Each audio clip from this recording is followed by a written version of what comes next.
ഏത് രാജ്യത്തെയും ഏത് ഭരണാധികാരികളും ഏറെ പ്രതിസന്ധിയിലാകുന്ന ഒരു കാര്യമാണ് മാലിന്യ സംസ്കരണം.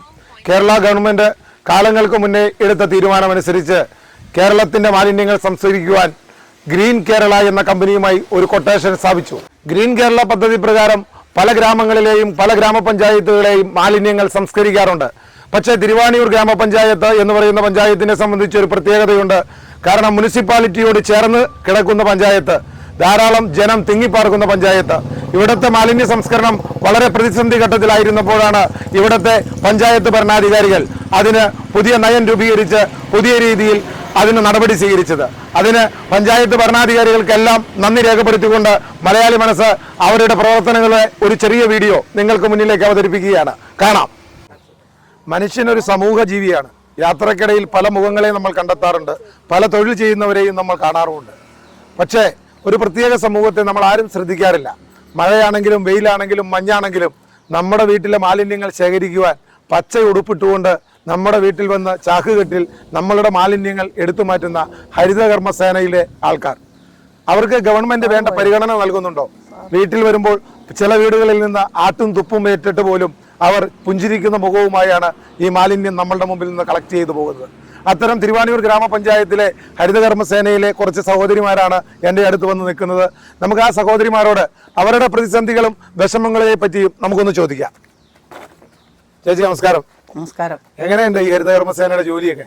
ഞങ്ങളുടെ ജോലി എന്ന് പറഞ്ഞാൽ ഏറ്റവും ബുദ്ധിമുട്ടുള്ള ഒരു ജോലിയാണ്. ഞങ്ങൾ വീട് വീടാന്തരം കയറി ഇറങ്ങി ഓരോ വീട്ടിൽ ചെന്ന് പ്ലാസ്റ്റിക് ശേഖരിക്കുക, അത് 2 ചാക്കും ചുമന്ന് ഞങ്ങൾ 2 തോളത്തിട്ട് തൂക്കിയാണ് കൊണ്ടു നടന്ന് ഓരോ വീട്. ഞങ്ങൾക്കൊരു വണ്ടി പോലും, ശരിക്കും പറഞ്ഞാൽ ഒരു വണ്ടി എന്ന് പറഞ്ഞാൽ ഒരു ഉന്തുവണ്ടി ഞങ്ങൾക്ക് തന്നായിരുന്നു. പക്ഷെ അത് ഞങ്ങൾക്ക് കൊണ്ടു കിടക്കാൻ പറ്റാത്ത ഒരു സാധനം ഞങ്ങൾ അത് തന്നെ കാബൂളിവാല ഇന്നസെന്റ് ചുമന്നുകൊണ്ട് കിടക്കുമ്പോഴാണ് ഞങ്ങളിപ്പോൾ ചുമന്നുകൊണ്ട് കിടക്കണേ.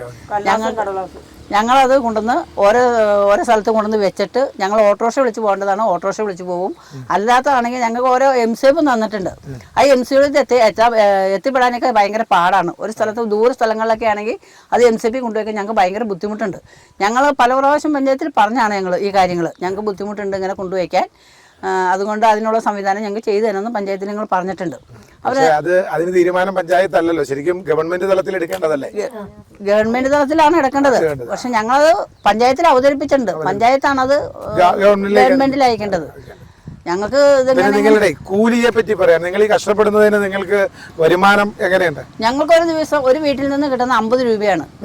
അതിൽ നിന്ന് 10% പിടിച്ചതിന് ശേഷം 40 രൂപയാണ് ഞങ്ങൾക്ക് കൈ കിട്ടുന്നുള്ളൂ. ബാക്കിയുള്ള 10% ഞങ്ങളുടെ കൺസേഴ്സിൽ തന്നെ കിടക്കുകയാണ്. അതായത് ഒരു മാസം എത്ര രൂപയ്ക്ക് നമുക്ക് വീട്ടിലേക്ക് നമ്മുടെ ചെലവിനായിട്ട് കിട്ടും? ഒരു ചെലവെന്ന് പറഞ്ഞാൽ ഒരാൾക്ക് 8000 രൂപ. ഇത്രയും കഷ്ടപ്പെട്ടിട്ട് 8000 രൂപയുള്ളൂ. 8000 ചിലപ്പോ 10 കിട്ടും, ചിലപ്പോ 8, ചിലപ്പോ അതിലും കുറവാണത്. 6 ആവാം, ചിലപ്പോ 5 ആവാം. എല്ലാ മാസം എല്ലാവരും തരില്ല. ചിലവര് 1.5 മാസം തന്നവരേ ഉള്ളൂ.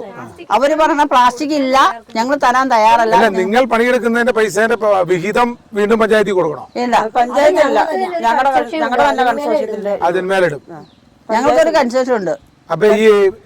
അപ്പൊ പ്രിയപ്പെട്ട പ്രേക്ഷകരെ, നമുക്കറിയാം കഴിഞ്ഞ കാലങ്ങളിൽ കുറെ സമരങ്ങൾ നമ്മൾ കേട്ടിട്ടുണ്ട്. അതായത് ആശാ വർക്കർമാരുടെ സമരം, അവരുടെ ഓണറേറിയം വർദ്ധിപ്പിച്ചു. എത്ര രൂപയാണ് വർദ്ധിപ്പിച്ചതെന്ന് അറിയാം? 3000 രൂപ കൂട്ടി. അതുപോലെ തന്നെ നഴ്സുമാർ റോട്ടിൽ ഇറങ്ങി സമരം ചെയ്തപ്പോൾ അവര് മാലാഖമാരാണ്, മനുഷ്യ മാലാഖമാരാണ്, എങ്കിലും അവരുടെ ശമ്പളവും സമരത്തിന്റെ പേരിലാണ് വർദ്ധിപ്പിച്ചത്. ഈ സഹോദരിമാർ സമരം ചെയ്യാതെ, പ്രതിഷേധങ്ങളില്ലാതെ അവർ ഈ വേസ്റ്റ് പറക്കി അവരുടെ ജീവിതം മുന്നോട്ട് പോവുകയാണ്. എന്നിട്ടും നിത്യവൃത്തി തയ്ക്കാൻ ഒരു മലയാളിക്ക് ഒരു 8000 രൂപ ഒന്നുമല്ലാതിരിക്കെ ആ 8000 രൂപയ്ക്ക് വേണ്ടി ഇത്രത്തോളം കഷ്ടപ്പെടുന്നവരെ ഈ പുതിയ ഗവൺമെന്റെങ്കിലും കാണണം എന്നാണ് മലയാളി മനസ്സിന് പറയാനുള്ളത്.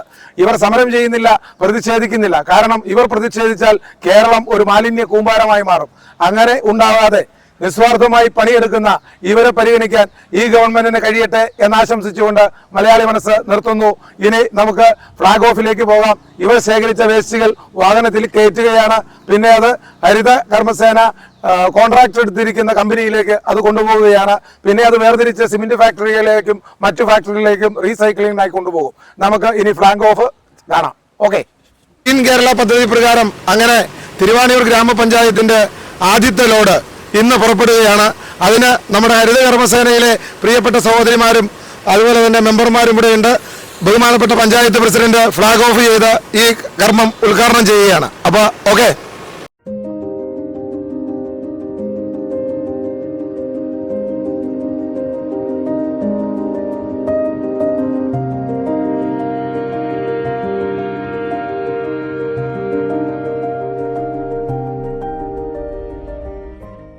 നമസ്കാരം മാഡം. തിരുവാണിയൂർ ഗ്രാമപഞ്ചായത്തിന്റെ പ്രസിഡന്റ് ആണല്ലേ? അധികാരമേറ്റിട്ട് അധിക കാലം ആയില്ലല്ലോ. 4 മാസം. എങ്ങനെ സന്തോഷവതിയാണോ? സന്തോഷം. പക്ഷെ ഏറെ ബുദ്ധിമുട്ടിക്കുന്നത് ഇതുപോലെ മാലിന്യ സംസ്കരണമാണെന്ന് തോന്നുന്നു അല്ലേ? ബുദ്ധിമുട്ടാണ്. പക്ഷെ അതിന് നമ്മളൊരു കൃത്യമായ രീതിയിൽ മാനേജ്മെന്റ് നടത്തുന്ന കാരണം അതൊരു ബുദ്ധിമുട്ടായിട്ട് മാറുന്നില്ല. ഇയർലി ചെയ്യുന്നതാണ്. ആ ഒരു എല്ലാ വർഷവും നമ്മൾ ഒരു ദിവസം ഇങ്ങനെ മാലിന്യം സംസ്കരിക്കും. ഈ വർഷം നമ്മൾ കുപ്പിച്ചില്ലൊഴിച്ച് ബാക്കി എല്ലാ മാലിന്യങ്ങളും സംസ്കരിച്ച് അതിന്റെ തുടക്കമാണെന്ന്. ഇപ്പൊ വണ്ടി വരും, അതിന്റെ വേസ്റ്റ്. ഞാൻ ഇടയ്ക്ക് ഒരു കാര്യം കയറി ചോദിച്ചോട്ടെ. ഞങ്ങളുടെ എല്ലാം വീട്ടിലെ ഈ ഹരിതകർമ്മസേന വരുന്ന സമയങ്ങളിൽ പ്ലാസ്റ്റിക് അതുപോലുള്ള സാധനങ്ങൾ മാത്രമാണല്ലോ സ്വീകരിക്കാറ്. അതെ.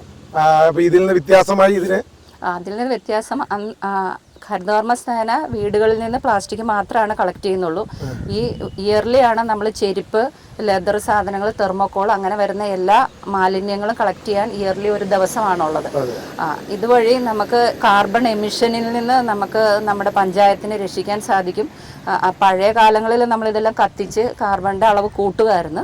ലോകാരോഗ്യ സംഘടനയൊക്കെ കാർബൺ ക്രെഡിറ്റിനെ പറ്റി സംസാരിക്കുന്ന സമയമാണ്. ഇതിപ്പോ ഈ വേസ്റ്റുകൾ തരംതിരിച്ച് പകുതിയും റീസൈക്ലിങ്ങിന് പറ്റുന്നത് റീസൈക്കിൾ ചെയ്തിട്ട് അങ്ങനെ ഈ കാർബൺ എമിഷൻ കുറയ്ക്കുന്നു. അതുപോലെ നമ്മൾ പഞ്ചായത്ത് ബേസിൽ ചെടികൾ കൂടുതൽ വെച്ച് പിടിപ്പിക്കാൻ പറയുന്നുണ്ട്. അതോടൊപ്പം ചെടികളുടെ എണ്ണം കൂട്ടുകയും ഇതേപോലുള്ള വേസ്റ്റ് ക്ലിയർലി ഇങ്ങനെ പഞ്ചായത്ത് ബേസിൽ കറക്റ്റായിട്ട് നീക്കം ചെയ്യുകയാണെങ്കിൽ ഈ കാർബൺ എമിഷനിൽ നിന്ന് നമുക്കൊരു മോചനം തന്നെ കിട്ടും. അപ്പൊ അങ്ങനെ നമ്മുടെ നാട് നന്നാവട്ടെ, ജനസാന്ദ്രത വർദ്ധിച്ചു വരുന്നു. അതെ, നമ്മുടെ സ്വപ്നം എന്ന് പറയുന്നത് ഒരു ക്ലീൻ പഞ്ചായത്ത് എന്നാണ്, മാലിന്യ മുക്ത പഞ്ചായത്ത്. അപ്പൊ ഇനി 4.5 വർഷക്കാലം കൊണ്ട് മേഡത്തിന്റെ നേതൃത്വത്തിൽ ഞാനും എന്റെ മെമ്പർമാര് ഹരിതകർമ്മ സേനകൾ. ഇതിൽ ഏറ്റവും നന്ദി പറയേണ്ടത് ഇതിന്റെ ഇൻചാർജ് നമ്മുടെ റെജി ഇല്ലിക്കപ്പറമ്പൻ മെമ്പറാണ്. അതേപോലെ ഇവരോട് സഹകരിച്ച എല്ലാ ഹരിതകർമ്മ സേനയോടുമുള്ള നന്ദി സ്നേഹവും ഈ സമയത്ത് അറിയിക്കുകയാണ്. അവര് അതേപോലെ എഫേർട്ട് അത് കറക്റ്റായിട്ട് എടുത്തു. എല്ലാ വർഷത്തെക്കാളും ഇരട്ടി മാലിന്യം ഇത്തവണ സംസ്കരിച്ചെന്നാണ് നമ്മുടെ ഇൻചാർജ് റെജി മെമ്പർ പറഞ്ഞത്. നമ്മുടെ പ്രസിഡന്റ് പറഞ്ഞതുപോലെ മാലിന്യ സംസ്കരണത്തിന്റെ ഇൻചാർജ് ബഹുമാനപ്പെട്ട മെമ്പർ ഇല്ലിക്കപ്പറമ്പിൽ റെജിയാണ്. ഇദ്ദേഹം എനിക്ക് തോന്നുന്നു 20 കൊല്ലത്തോളം എങ്ങാണ്ട് മെമ്പർ ആയിരുന്നു തോന്നുന്നുണ്ട്. പ്രവർത്തന പാഠവം കൂടിയ ആളാണ്. 20 കൊല്ലമായിട്ടുണ്ട്. 20 കൊല്ലമായിട്ടുണ്ട്. നാട്ടുകാർ വിടൂല. എങ്ങനെ വേണേലും ആവാം. ഓക്കെ സാർ, നമ്മുടെ വിഷയത്തിലേക്ക് വരാം. ഈ മാലിന്യ സംസ്കരണത്തിന്റെ ചാർജ് ഏറ്റെടുത്തപ്പോൾ എന്താണ് സാറിന് തോന്നുന്നത്? ഞാൻ ഇത് അങ്ങോട്ട് സന്തോഷമായിട്ട് തന്നെ സ്വീകരിച്ച ഒരാളാണ്. ഇത് ഞാനൊരു പഴയ ഗ്രാമപഞ്ചായത്തിന്റെ ആരോഗ്യ സ്റ്റാൻഡിംഗ് കമ്മിറ്റി ചെയർമാൻ കൂടിയായിരുന്നു. ആ കാലത്തൊക്കെ ഞങ്ങൾ തുടങ്ങിയായിരുന്നു. പക്ഷേ നമുക്കത് നല്ല നിലയിലേക്ക് മാറ്റാൻ പറ്റിയില്ല. അന്നത്തെ അവസ്ഥയല്ല ഇന്ന് നമ്മുടെ ഗ്രാമപഞ്ചായത്തിൽ. ജോർജ് ആദ്യമേ സൂചിപ്പിച്ച പോലെ നമ്മുടെ ഗ്രാമപഞ്ചായത്ത് പട്ടണത്തിന് ഏറ്റവും അടുത്ത് കിടക്കുന്ന ഭൂമി. കഴിഞ്ഞ കാലങ്ങളിലെല്ലാം നമുക്കൊക്കെ ഏക്കർ കണക്കിന് ഭൂമി ഉണ്ടായിരുന്നൊരു പ്രദേശമാണ് സ്വന്തമായിട്ട്. അതൊക്കെ മാറി ഏതാണ്ട് ഒരു 5-10 സെന്റിൽ ഒരു വീടായി മാറി.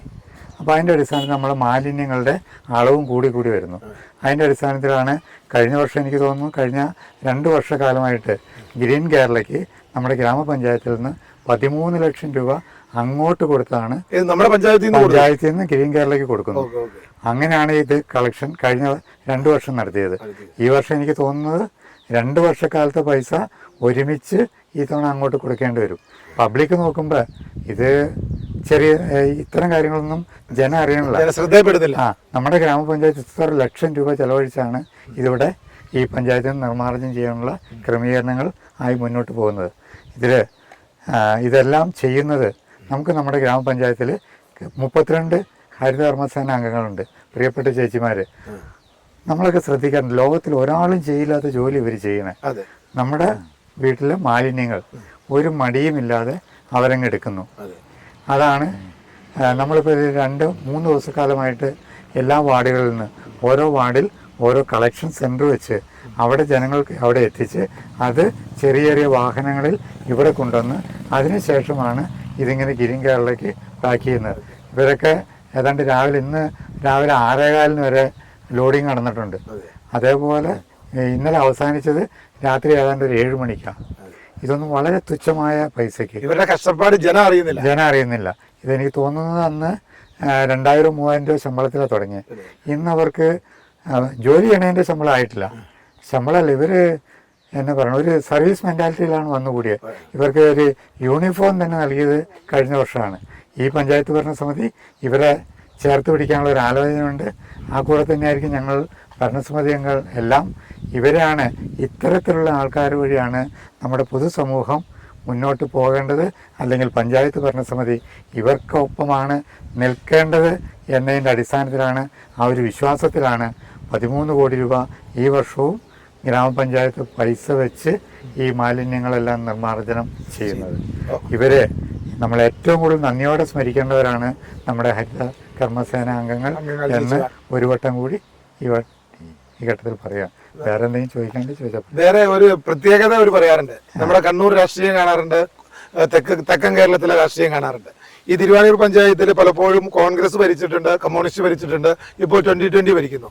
ഇലക്ഷൻ സമയത്തുള്ള വൈര്യമല്ലാതെ അത് കഴിഞ്ഞ ശേഷം എല്ലാവരും കൈകോർത്ത് നിന്ന് പ്രവർത്തിക്കുന്ന, അതായത് ഏക സഹോദരങ്ങളോളം പ്രവർത്തിക്കുന്ന പഞ്ചായത്താണെന്നാണ് ഞാനിവിടെ ചായക്കടകളിൽ നിന്ന് അറിയാൻ കഴിഞ്ഞത്. അങ്ങനെ തന്നെയാണോ ശരിക്കും? ഞാൻ പറയാം, പഞ്ചായത്ത് എന്ന് വെച്ചാൽ അതിനകത്ത് പ്രതിപക്ഷം അങ്ങനെയൊന്നുമില്ല. ഇപ്പോൾ ഇവിടെ നിൽക്കണല്ലേ, സുനിൽ കോൺഗ്രസിന്റെ മണ്ഡലം വൈസ് പ്രസിഡന്റാണ്, ഞാൻ LDFന്റെ ഒരു നേതാവാണ്. ഇതുവരെ 2020 അങ്ങനെ. ഇതിനകത്ത് ഞങ്ങൾ വേറെ രാഷ്ട്രീയമൊന്നുമില്ല. അതിനകത്ത് ഇവരോട് ഞങ്ങൾ രാഷ്ട്രീയം കാണിക്കാറില്ല, മറ്റു കാര്യങ്ങളോട് കാണിക്കാറില്ല.